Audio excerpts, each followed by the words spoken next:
오늘은 7월 3일 월요일입니다. 이제 2023년 상반기가 지나고 하반기 시작하는 첫날입니다. 약 100년간의 미국 주식시장의 역사적인 자료에 의해서 보면 1929년 그 대공황을 제외하고 S&P 500 지수가 상반기에 10% 이상 상승했을 때 그때는 매년 플러스 수익률을 기록을 해왔었습니다. 근데 상반기에 10% 이상, 올해 S&P 500 지수 16% 상승했습니다. 나스닥 종합지수는 40년 만에 최고의 상승폭 33% 상승했습니다. 필라델피아 반도체 지수가 47% 상승했어요.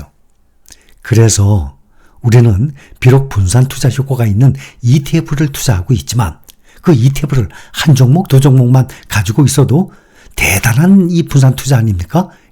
S&P 500개 종목에 투자하고 나스닥 100 종목에 투자하는 것이기 때문에. 그런데 우리는 이것을 한두 종목이 아니라 5개 종목의 전후로 투자하기 때문에 완벽한 분산 투자 효과를 누리고 있습니다. 그래서 안전하지만 수익률 면에 있어서는 좀 떨어지죠. S&P 500. 대신 나스닥도 투자하고 필라델피아 반도체 지수도 투자하는 것 아니겠습니까? 글로벌 주식은 이 악화하고 있는 경제 상황과 별개로 올해 상반기 약 13% 정도 상승했어요. 이렇게 수많은 새로운 정보들을 우리가 함께 공유를 하면서 경제, 금융 관련 이런 지식들을 점점 쌓아가고 또 세계가 어떻게 돌아가고 있는지 이 흐름을 파악해 나가고 이 지적 실력 향상을 시키는 과정으로 받아들이는 시간입니다. 이제 상반기는 끝났고 추가적인 금리 인상 문제가 올 하반기 내내 주식시장을 감싸는 핵심적인 사안이 될 전망입니다. 0.25% 한 번만 올릴 것이냐, 0.25%씩 두 번을 더 올릴 것이냐, 미국 연방준비제도 금리 인하 가능성, 그동안은 올 연말에 예상을 했었어요. 연말부터는 금리를 인하할 것이다 하고 시장에선 봤는데 이제 이것도 내년으로 미뤄진 상태입니다. 유럽 중앙은행 관리들은 인상 주기가 곧 끝나지는 않을 것 같다라고까지 말하고 있습니다.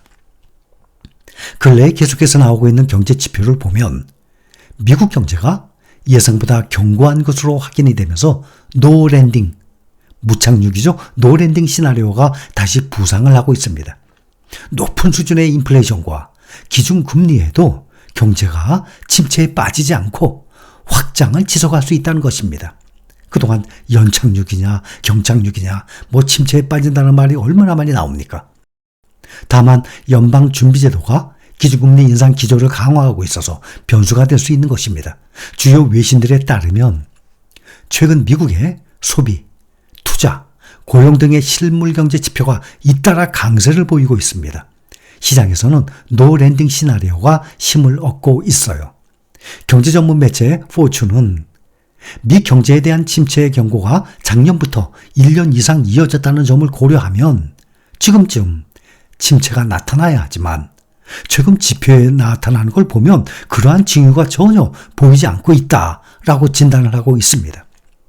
우선 미국 상무부가 며칠 전에 발표했던 말씀을 드렸죠. 1분기 국내 총생산 GDP 증가율 확정치가 2%예요. 전기 대비. 시장 전망치 1.4%, 속보치 1.1%, 잠정치 1.3% 모두 웃돌았다고 말씀을 드렸었죠. 이것은 사실상 미국 경제를 떠받치고 있는 개인 소비 지출이 1분기 3.8%에서 4.2%로 상향 조정된 데에 따른 영향입니다. 지난 3월 말 기준 미국 GDP에서 소비가 차지하는 비중은 68%. 소비 국가죠? 반대로 우리나라는 수출 국가입니다. 같은 기간 미국 수출도 7.8% 증가했어요. 미국이 주로 어디 수출 많이 하는지 이것도 또 참고하면 좋겠죠? 주로 위에 캐나다, 아래 멕시코입니다. 어디서 수입을 많이 하냐? 중국에서 수입을 많이 합니다. 우리나라는 어디에 수출을 많이 합니까? 중국에 가장 많이 수출해요. 일본 어디에 수출 많이 합니까? 일본도 마찬가지예요. 중국에 수출을 많이 합니다. 지금 인플레이션이 2%까지 내려온 걸 목표죠. 그렇다면 가장 큰 미국과 중국의 이 무역 분쟁, 이거 없어져야 됩니다. 이게 완화가 돼야 됩니다. 그래야지 어느 나라에서 싸게 만들면 그 싸게 만드는 거 서로 사서 쓰게 되고, 또 하나는 러시아, 우크라이나 전쟁이 끝나야 됩니다. 특히 이 두 가지가 가장 크다고 생각됩니다. 이것이 해소가 돼야 인플레이션 원화는 2%까지 내릴 확률이 점점 빨라지겠죠. 그래서 미국 수출도 7.8% 증가했습니다. 작년 4분기 3.7% 대비 2배 이상 확대가 됐어요. 최근 개인 소비 지출 PCE 물가가 뚜렷한 둔화세를 보인다는 점도 노랜딩 기대를 키우고 있습니다. 5월 PCE 가격 지수 전년 동월 대비 3.8% 상승하고 2년 만에 가장 작은 상승폭을 기록했다고 말씀을 드렸었습니다. 직전 월 4월 4.3%와 비교해도 큰 폭으로 하락을 했습니다. 또 같은 달에 미국 소매 판매도 월가 전망 마이너스 0.2%를 깨고 전월 대비 0.3% 증가했습니다. 작년 11월, 12월 연말 쇼핑 시즌이죠. 그때도 각각 1%, 1.1% 하락을 했었거든요. 완전히 그와 대비가 되죠. 또 고용지표 우리가 계속 확인하고 있습니다. 지난주에 주간 신규 실업수당 청구 건수가 전주보다 2만 6천 건이 감소했어요. 23만 9천 건으로 집계됐습니다. 이것은 월스트리트 저널이 집계한 이 전문가 전망치 26만 5천 건을 크게 밑도는 수준이에요. 또 최소 2주 이상 실업수당을 신청하는 계속 실업수당 청구 건수도 174만 건이에요. 1만 9천 건이 줄었습니다. 구직자들이 새로운 일자리를 빠르게 찾을 수 있다는 그러한 의미예요. 또 미국 소비자들의 씀씀이가 2분기에도 확대 흐름을 보일 가능성이 높은 만큼 전문가들은 미국 경제가 2분기에도 1%에서 2% 수준의 성장률을 보일 것으로 예측을 하고 있습니다. S&P 글로벌 마켓 인텔리전스는 미국의 2분기 성장률 전망을 종전 0.8%에서 1.7%로 2배 이상 올렸어요. 골드만삭스 2.2% 보고 있어요. 뱅크 오브 아메리카는 1.3% 보고 있습니다. 이에 따라서 시장에서는 침체보다는 완만한 회복 전망에 무게가 실리고 있는 분위기예요.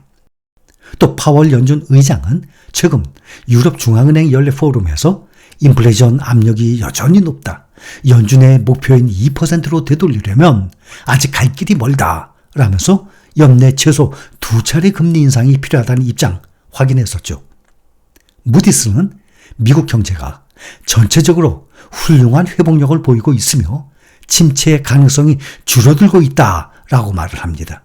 위험이 완전히 제거된 건 아니다라고 평가하고 있어요. 경제 전문가들이 미국의 경기 침체가 올해 말께 발생할 것으로 봤지만 최근 발생 시점을 내년 초로 늦추고 있는 의견들이 점점 늘어나고 있습니다. 어제 CNN에 따르면 뱅크 오브 아메리카의 브라이언 모이니엔 최고 경영자는 지난주에 미국 경제가 애초 예상했던 올해가 아니라 내년 초에 침체에 빠질 수 있다라고 전망합니다. 또 벵가디의 이코노미스트들 역시 최근 보고서에서 경기 침체가 올해에서 내년으로 늦춰질 가능성이 커졌다라고 말합니다. 또 JP모건도 내년 어느 시점에 글로벌 경기 침체가 동시다발적으로 일어날 수 있다라고 내다봅니다. 그러니 올해 경기 침체 온다 했다가 지금 내년으로 또 넘어간 상태입니다. 또 금리 인하도 올해 말부터 시작한다 했다가 또 내년으로 넘어가 있는 상태입니다.